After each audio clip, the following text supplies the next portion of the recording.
The Hierophant. I mean, this is blessed.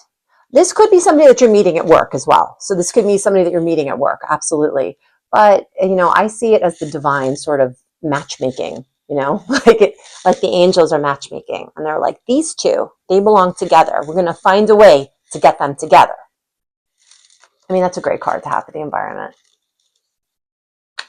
Because we have is your hope and your fear, the Ten of Swords. So it could always be that in the past, you got burned, and that you put a lot of yourself and your resources into somebody that you thought you were, going to go all the way with. And then it just felt like you lost time, you lost money, you lost effort, and you had to start all over. And it could be that you're fearing that in the future. And just remember to not do that, right? Don't be led by your fears, because then you're going to like manifest the opposite of what you want. And I'm assuming that you want something that's going to be really fulfilling and something that's going to make you happy. I also pulled out the Page of Pentacles with the Ten of Swords.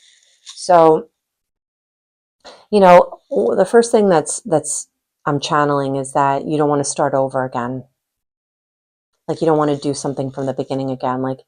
And I know what that feels like. It's like you've built a life to some degree, and you don't even have to have a home or kids or anything like that, but you could have just been with somebody for a certain amount of time. You could live together. You could own things together. You could know each other's families or something like that. And it just feels like you put so much effort into it. It seems completely exhausting to do that again. Why? So that it won't work out again? That you cannot think that way, because you don't know when it's right until it's right. And all you know is failures until you get the right thing.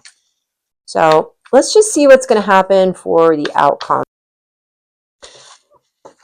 I would be very, very careful. Devil card. I would be very, very careful of making your plans and going forward based on what you don't want or what you're afraid of.